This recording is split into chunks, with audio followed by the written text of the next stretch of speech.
독특하고 유쾌한 사고를 가진 아티스트 사보. 독일, 미국, 한국을 넘나드는 일러스트레이터에서 공간 아트 디렉터로 영역을 넓혀온 그는 독일 유학 시절부터 쓰던 사보라는 이름부터 개성이 넘친다. 성악 공부를 위해 독일 유학을 가서는 엉뚱하게 미술가가 되어버린 멀티컬처 아티스트 사보. 누구나 디자인을 즐길 수 있어야 한다는 바우하우스의 정신을 이어받은 열린 마음의 아티스트. 일러스트레이터이자 공간 아트 디렉터로 수집가로 개성 있는 예술 세계를 보여주고 있는 디자이너 사보와 만나본다.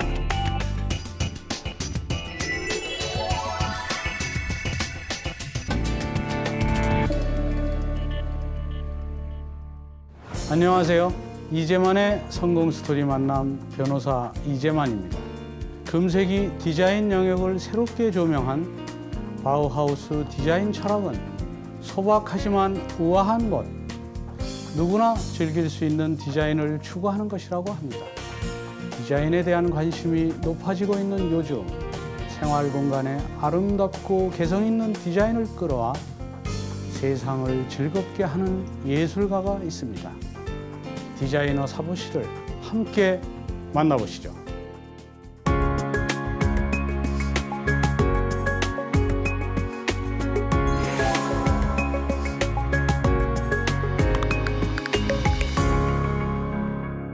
안녕하세요. 안녕하세요. 예, 그 이름부터가 상당히 독특하신데 네. 사보, 어떻게 해서 사보라는 이름을 갖게 되셨어요? 네, 제가 독일에 유학을 갔을 때 네. 제 본명은 임상봉입니다. 아, 임상봉 씨. 상봉 터미널 할 때 상봉입니다. 아, 예. 근데 독일에서 독일 친구들이 상봉 너무 좀 어려워하더라고요. 아, 예. 그래서 제 생각에 좀 쉬운 게 다들 닉네임 같은 거 우리 예. 보통 동양 분들이 미국에서도 많이 부르지 네. 않습니까? 근데 저는 그게 이제 뭐 루이스, 뭐 로이 뭐 이런 게 싫어서 제가 임상봉에서 상봉 이응을 다 뺐어요. 아, 그래서 그랬군요. 사보가 됐습니다. 아, 네. 그래서 불렀더니 사람들이 좋아하더라고요. 아, 그럼 특별히 다른 뜻은 있는 건 아니고 없습니다. 단순히 네, 이응만 빼서. 아. 근데 일반적인 사람들이 제가 사보입니다 그러면 어느 회사 사보세요 그러더라고요. 근데 일단 뜻은 없고 제 이름에서 이응만 뺀 게 이제 사보로 불려지고 그렇군요. 있습니다. 지금 화가이시기도 하고 네. 또 디자이너이시기도 하고 네. 다양한 직업을 갖고 계시고 또 다양한 작업을 하고 계시는데 네. 어느 작업을 하실 때가 제일 좋으세요? 사실은 저는 독일에서 그 비주얼 커뮤니케이션 디자인을 전공을 했습니다. 근데 그 비주얼 커뮤니케이션에서도 대학원 쪽에서는 일러스트레이션을 전공을 했거든요. 근데 유럽은 아시겠지만 화가라고 하면 뭐 파인 아트를 하시는 분들도 계시지만 일러스트레이터들도 화가로, 그러니까 아티스트로 쳐줍니다. 근데 우리나라에서는 그게 좀 나눠져 있죠. 그러니까 저는 이제 우리나라에서는 일러스트레이터로 불려지기도 하고 있지만 사실은 저는 그냥 아티스트라고 불려지고 싶습니다. 아, 제가 제일 좋아하는 거는 사실은 그림 그리는 겁니다. 아, 그래요? 네. 그런 그림 그리는 것 중에서 가장 인상에 남았던 작업 어떤 것이 있었나요? 제가 독일에 처음에 들어갈 때 그 음대를 가려고 독일을 사실은 갔습니다.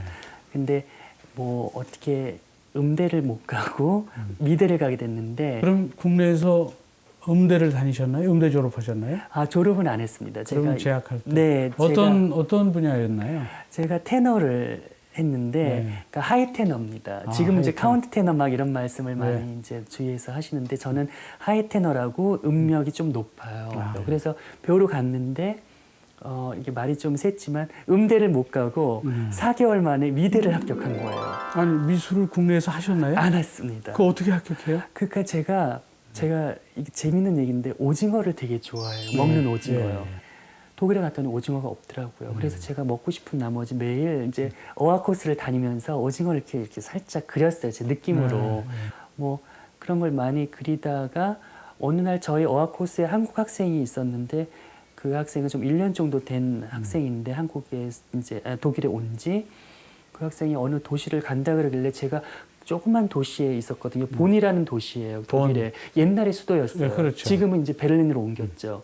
근데 94년도에 본을 갔는데 그 도시만 4개월 정도 있으니까 너무 답답한 거예요. 독일끼리 멋있는 나라 와가지고 한 도시에서만 어학코스만 다니니까. 그래가지고 그 친구를 따라서 이제 슈투트가르트라는 도시를 갔죠. 그 친구는 포트폴리오를 만들어가지고 미대에 나온 친구니까 거기에 어플라이 하러 간 거예요.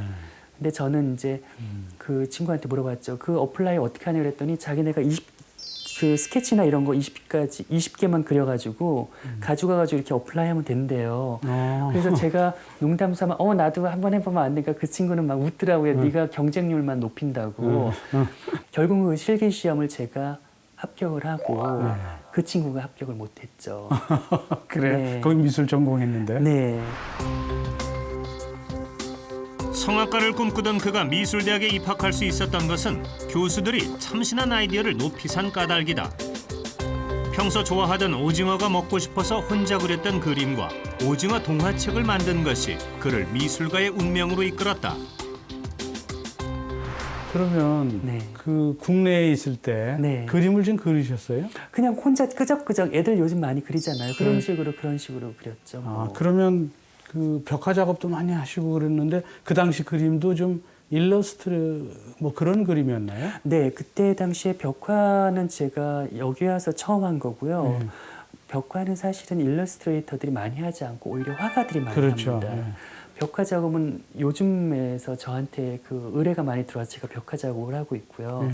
그 전에 제가 했던 거는 제가 단원 김홍도나 해원 신윤복 그림을 이렇게 종이 가지고 이렇게 잘라서 일러스트를 제가 혼자 개발해 가지고 한 게 있어요. 종이를 잘라서 그리는 네, 거예요? 그거 콜라주 형식이라고 하거든요. 아. 그거를 제가 처음에 많이 했어요, 독일에서. 제가 독일에서 처음에 그러니까 그 미대에서 이런 그 용어를 썼어요. 페이퍼 일러스트레이션. 예. 종이 일러스트레이션이라는 거를 써가지고 제가 그걸 만들어가지고 어느 은행에서 네. 전시를 했어요. 예. 근데 한국 작가들도 여러 명 있고 그게 히프오페어 라인스방크라 그래서 우리나라로 말하면 뭐 국민은행 정도 되는 큰 은행이에요. 은행이네. 네네. 그 주에서 제일 큰 은행이죠. 거기서 이제 겨울에 크리스마스 전에 미대 학생들을 초대해가지고 전시를 해요. 그래서 미대 학생들이 그거를 이제 전시를 해가지고 팔아요. 왜냐하면 그 돈 없는 학생들이니까 그때 그 은행 고객들이 있죠. VVIP들이 초대대가 돼요. 그래서 좋은 작품 있으면 그 사람들이 현찰 주고 사는 거예요. 근데 여러 사람들이 이제 전시를 하게 됐는데 제 거는 제가 그냥 페이퍼 일러스트레이션이라고 해가지고 이제 전시를 했는데 은행장이 와가지고요. 그냥 이거 다 사겠다고 은행에 보관하겠다고 그래서 그걸 다 산 적이 있어요. 손 좀 했네요. 네. 그래서 다들 놀란 적이 있었어요. 그러니까 저는 페이퍼 일러스트레이션을 한국에서 이제 뭐 그런 건 있지만 독일에 처음 소개시켰던 거죠. 그랬군요. 다양한 작업을 하시는데 어떤 관통하는 디자인 철학이 있을 것 같아요. 네. 어떤 예술 철학을 갖고 계시나요? 저는 사실은 어떤 사물이나 인물이 있지 않습니까? 인물도 못생긴 사람이 있고 잘생긴 사람이 있고 사물도 이쁜 거 있고 못생긴 거 있듯이 그런 것들의 그 특성을 제 손을 통해서 우아하게 만들거나 엘레강스하게 만든 게 저의 철학입니다, 사실은.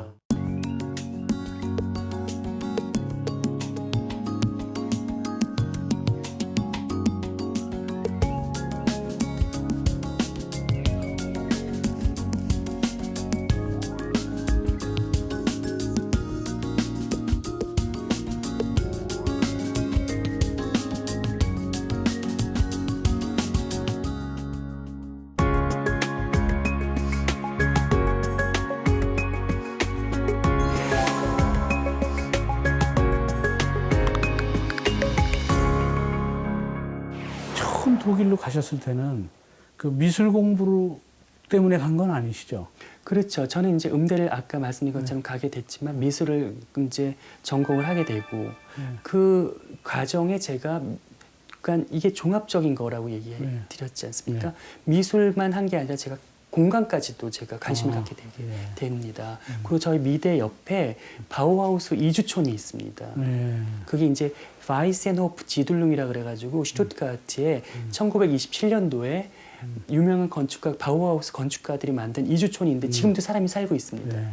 거기에 제가 관심을 갖게 되면서 종합적인 가구나 램프나 뭐 인테리어나 이런 거에 관심을 갖게 되면서 미술과 이런 거를 같이 배우게 됐죠. 아, 그럼 마침 그 주변에 네. 그 바우하우스 이주촌이 네. 있어서 네. 그 시대의 디자인에 대해서 관심을 갖게 되셨네요. 네, 그게 제가 사실은 복이었다고 생각합니다. 아, 그렇네요. 네. 바우하우스 시대에 이미 결국 뭐 종합 디자인 같은 그런 뭐 혁명적인 변화가 네. 일어났다고 하는데 네. 그 종합 디자인이라는 것은 또 어떤 걸 얘기하는 건가요? 저는 그거를 제가 이제 그 붙인 건데요. 네.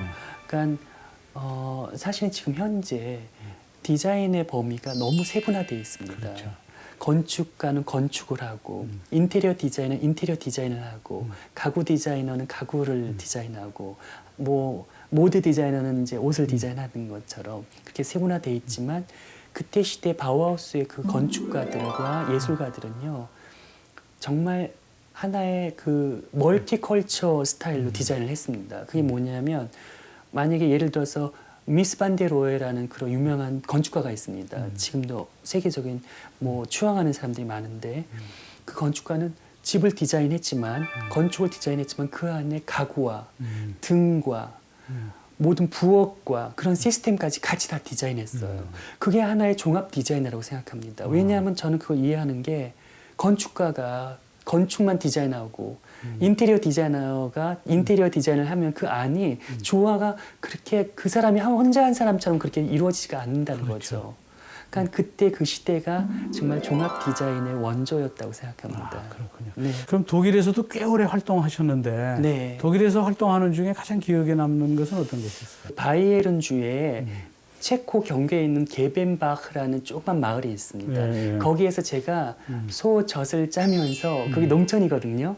거기서 한 달 반 정도 일을 했어요. 아. 그래가지고 거기에서 도큐멘터 필름과 제가 책을 만든 게 있거든요. 그 작업이 제가 제일 생각이 납니다. 왜냐하면 제가 거기에서 디자인이 도대체 나한테 뭔가 네. 생각을 했더니 도시에서는 디자인이 너무 많아요. 네. 제가 접하는 기회가. 근데 농촌에 가니까 오히려 원조적인 디자인이 있더라고요. 네, 네. 그러니까 그 사람들은 되게 오래 대대로 농촌에서 이제 그 농업을 하고 계신 분들이니까 그거를 이제 제가 습득을 하면서 도큐멘터 필름을 만든 게 있거든요. 아, 그게 이제 아이네 나크리스트 폰 게벤바흐 뭐냐면 게벤바흐에서 온 소식이라는 그 도큐멘터 필름과 책을 만든 게 제가 제일 기억에 남습니다. 아, 그렇군요. 네. 과학적 원리들을 기반으로 새로운 예술이 사회를 구원하고 새로운 질서를 구축할 수 있을 것이라 믿었던 바우하우스. 장인과 예술의 역할을 통합시킨 합리주의와 기능주의 정신은 현대 건축과 미술, 디자인에 많은 영향을 끼쳤다. 이곳이 이제 사보 시크릿 카페 네. 어떤 곳인가요? 여기는 제가 작업하는 아뜰리에입니다. 하지만 제가 손님도 많이 받고요. 사랑방이네. 사랑방인데 커피값은 안 받습니다. 그냥 제가 초대하신 분들만 오시면 네. 제가 성심성의껏 얘기도 듣고 얘기도 하고 그런 곳입니다. 그 지금 보니까 네. 생활용품들이 상당히 많은데 네. 결국은 이제 컬렉터이시기도 한데 네. 어떤 계기로 이렇게 생활용품들을 수집하게 되셨어요? 그러니까 제가 바우하우스에 관심을 갖게 됐지 않습니까? 네. 네. 관심 갖게 되다 보니까 갖고 싶은 거예요. 그래가지고 제가 벼룩시장을 뒤지면서 살았어요. 그때 당시에 독일은 90년대, 뭐 95년도 뭐 그때는 독일에 빈티지 바람이 불지 않을 때였습니다. 그래서 벼룩시장에 그 사람들이 그걸 막 갖다가 이제 버리지는 않고 이렇게 싸게 우리나라 돈으로 2,000원, 3,000원에 파는 거예요. 아, 그랬어요? 네, 둠도 그렇고 이런 제품들을. 그럼 저는 너무 좋아서 그걸 모으기 시작한 거예요. 그리고 독일에 있던 제 슈투트가르트라는 도시가 독일의 경제적으로 제일 잘 사는 도시거든요. 왜냐하면 거기 포르쉐도 있고 벤츠도 있고 보쉬도 있고 그런 아주 산업 도시인데 사람들이 잘 살잖아요. 그러니까 옛날에 그 사람들이 이런 걸 많이 썼던 거예요. 그래서 이렇게 나오는 물건이나 버리는 물건이 좋은 제품이 많이 나왔어요. 제가 만약에 저기 무슨 뭐 쾰른이나 보네 이런 조금 못 사는 동네에 있었으면은 뭐 쾰른도 잘 살긴 하지만 제가 이런 많은 제품을 못 모았을 것 같습니다. 제가 또 하나 에피소드를 잠깐 말씀드리면 제가 처음에 제가 콜렉션 한다고 처음에 산 게 뭔지 아세요, 변호사님? 글쎄요. 짝퉁 이케아 거를 샀어요. 아, 짝퉁이에요, 근데. 네, 저는 뭣도 모르고 벼룩시장에 이 유명한 제품이 그러면서 제가 그걸 샀는데 집에 가서 보니까 메이드 인 차이나 이케아더라고요. 아, 네, 그러니까 처음에는 그렇게 수용료를 내는 것 같아요. 아, 그렇군요. 그 다음에 이제 공불 점점 합의가 되면서 눈이 높아가게 되더라고요. 그럼 주로 그동안 모으신 것들, 모아둔 그런 제품, 생활용품들 어떤 것들인가요, 주로? 저는 그러니까 인터뷰를 할 때마다 가구 콜렉터 그렇게 저를 사람들이 소개를 합니다. 근데 저는 어떤 거라고 말씀을 못 드리는 게 저는 그때 생활을 모았습니다. 저는 그 분위기를 모은 사람이지 꼭 의자를 모은 사람, 네.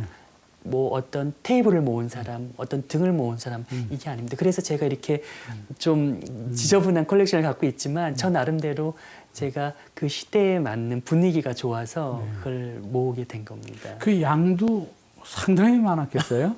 제가 지게차 운전면허가 있어요, 독일에서. 아, 그래서 그 그래요? 운전을 해가지고 이 제품을 다 산 거예요. 벤츠에서 운전 여름방학 때 한 달 반 정도 하잖아요. 그럼 800 정도 벌어요, 그때 당시에.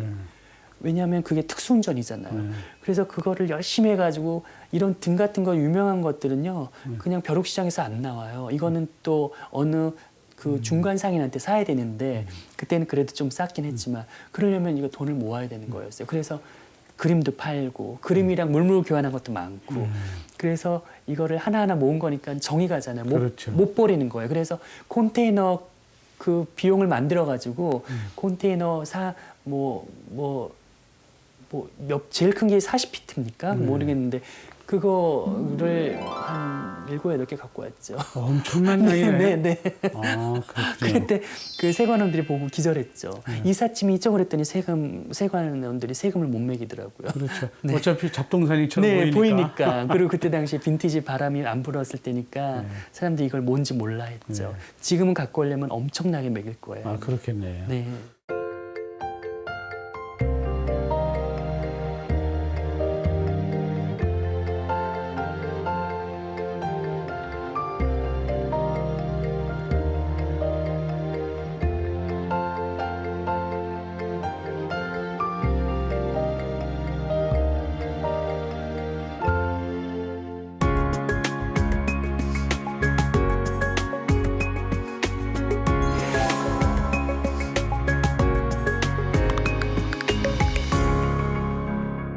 근데 2010년도에 바우하우스 가구 전시회를 한국에서 최초로 하셨다고 하던데. 네. 그때 뭐 공간 아트 디렉팅이 들어간 전시였다고 하던데. 네. 공간 아트 디렉팅은 또 어떤 것이죠? 그 PKM이라고 그 컨템퍼러리 갤러리가 있습니다. 우리나라에 그래도 꽤 알려진 갤러리인데 거기에서 제가 최초로 바우하우스 가구전을 한 건데요. 그 가구만 갖고 있는 게 아니라 그거 제가 전시를 하면은 그냥 가구만 이렇게 놓고서 전시하는 거 재미없지 않습니까? 제가 거기에 공간이 거기가 되게 넓었습니다. 지금은 이제 강남의 청담동에 있었던 곳인데 지금은 이제 다시 뭐 팔판동으로 옮기셨지만 그때 그 공간이 한 400평, 500평 됐어요. 그거를 제가 그 섹터를 나눠가지고 벽을 세운 다음에 어떤 곳은 리빙룸을 만든 거예요. 완전히 독일의 어느 60년대 서재를 만든 것처럼 아니면 그 음적실을 만든 것처럼 그렇게 공간을 제가 아트 디렉팅을 한 겁니다. 완전히 퍼펙트하게 식당도 만들고 그리고 로비도 만들고 어떤 공간에 그런 식으로 하는 걸 아트 디렉팅이라고 공간 아트 디렉팅이라고 하는 거죠. 그냥 가구만 파는 전시가 아니었던 거죠. 그럼 공간 아트 디렉팅이라는 게 그동안 우리나라에서도 있었던 그 분야인가요? 있었는데 그걸 사람들이 인테리어 업자들이 대부분 했죠. 아, 예. 네, 그러니까 지금은 이제 그게 세분화되기 시작할 겁니다. 그 전에는 디스플레이 그렇죠. 근데 그거를 공간 아트 디렉팅이라는 말을 외국에서는 유럽에서는 특히 많이 써요. 아트 그렇구나. 디렉터가 어떤 개념이냐면은 인테리어 업자들 따로 있고 건축가 따로 있어요.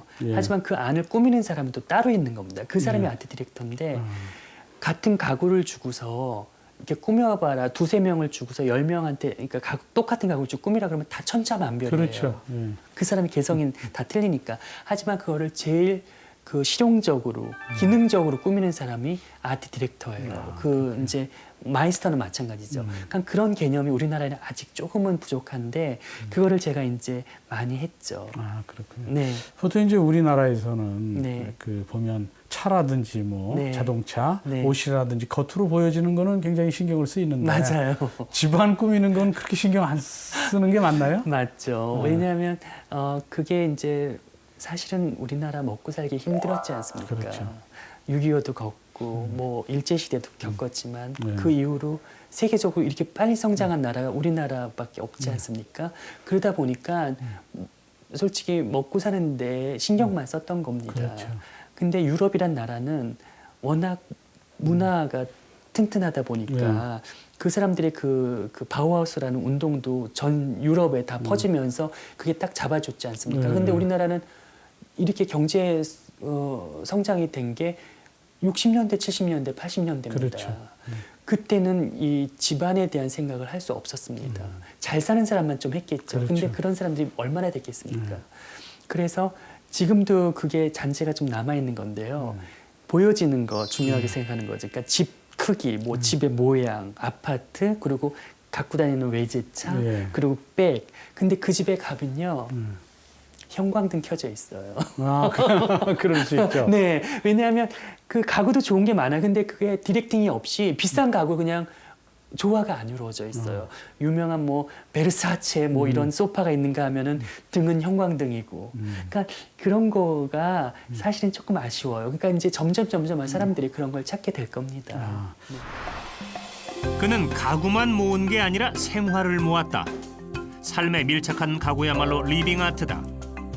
바우하우스의 절제미는 우리네 투박한 막사발이나 소박한 고가구와도 맞닿아 있다. 매일 새로운 아름다움을 발견하는 것은 삶의 큰 기쁨이다. 근데 보통 디자인하면 네. 우선 상당히 많은 비용이 들 것이다. 네. 그리고 좀 경제적으로 네. 넉넉해진 이후에나 생각해 네. 볼 수 있는 것이다. 네. 이런 생각들을 많이 하는데 우리 사보 씨가 생각하는 디자인 어떤 건가요? 맞는 말입니다. 사실은 우리 제3세계 아니면 뭐 파키스탄이나 뭐 버마나 뭐 그런 데 가가지고 디자인 얘기하면 사람들 안 들어요. 그렇죠. 당장 먹고 살아야 되는데. 네. 하지만 디자인은 사실은 하나의 이런 얘기하면 돈을 그냥 막 쓰는 그런 짓입니다. 돈을 쓰는 짓. 아, 그렇구나. 왜냐하면 디자인을 근데 그 제대로 해야지 돈 쓰는 것도 제대로 써야 된다고 그런 말 하지 않습니까? 그런 것처럼 저는 디자인을 통해서 돈을 제대로 써야 된다고 생각합니다. 비싼 어차피 그거는 럭셔리한 그런 행위입니다. 그죠?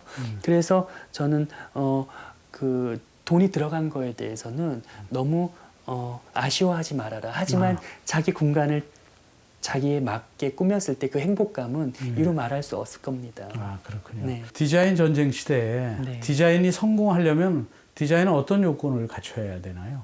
디자인의 요건은 사실은 저는 기능성과 실용성이라고 생각합니다. 네. 어차피 사람이 쓰는 거지 않습니까? 그거를 이쁘게만 만들고 아니면은 화려하게만 만들어서는 안 되고요. 그걸 어떻게 실용적으로 기능성으로 쓰느냐가 제일 좋은 것 같습니다. 예술성은 그 다음인가요? 예술성은 기본적으로 제가 생각하기에는 이게 포함이 디자이너가 그거를 담당하는 거죠. 그러니까 기능성이 있대 예술성이 같이 겸비되니까 되게 어렵긴 하죠, 사실은. 아, 그렇군요. 그 사담으로 좀 얘기를 드리면 브라운이라는 독일의 회사 아시죠? 네, 지금 예. 면동이 많이 만들고 네, 예. 뭐 오랄이라는 그런 치약 전동 칫솔도 만들고 그 회사가 40년대, 50년대, 60년대 엄청난 회사였어요. 세계에 브라운이라고 하면은 다 알아주는 회사였죠. 왜냐하면 전자제품도 엄청났고 디터 람스라는 디자이너가 있습니다. 그 사람이 브라운의 디자인 그 총책임자로서 아버지 역할을 했었거든요. 브라운이 지금 왜 이렇게 다 세계적으로 이제 그 사람들이 안 찾게 됐냐면 안 망가지게 만든 거예요. 너무 그 써도 안 망가지니까 사람들이 자꾸 또 사야 되는데 그 회사가 그래서 망가졌어요. 근데 브라운 회사는 그런 식으로 이제 그 아주 기능적인 거, 실용적인 거, 디자인적인 것만 하다가 그렇게 됐는데 제가 여기서 궁금한 거는 그렇게 망가지게 만들어야 되는지 그런 것도 제가 좀 생각하게 됩니다.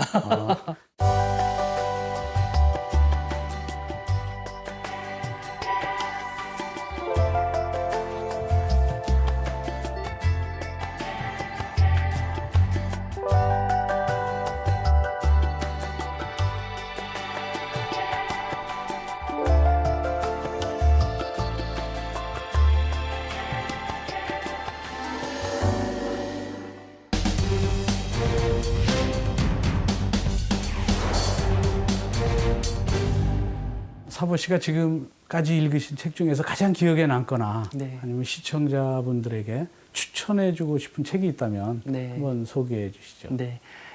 존재의 세 가지 거짓말이라는 아고타 크리스토프라는 그런 작가가 쓴 책인데 약간 엽기적인 책이에요. 네, 근데 그걸 통해서 제가 인물을 제 일러스트를 좀 이렇게 관찰하게 되는 그런 습성을 갖게 되면서 그 책을 이제 잘 읽었죠.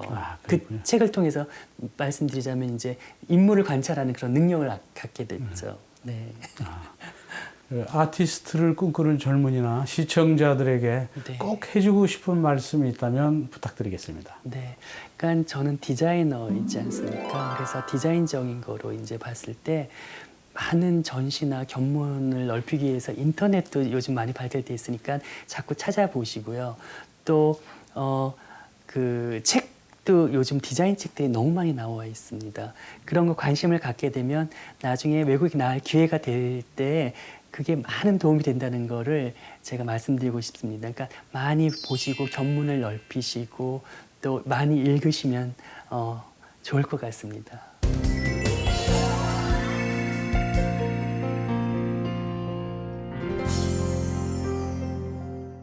오늘 성공 스토리 만남은 일러스트레이터이자 공간 아트 디렉터인 사보 씨와 함께했습니다. 저는 다음 주 이 시간 또 다른 멘토와 함께 다시 찾아뵙도록 하겠습니다.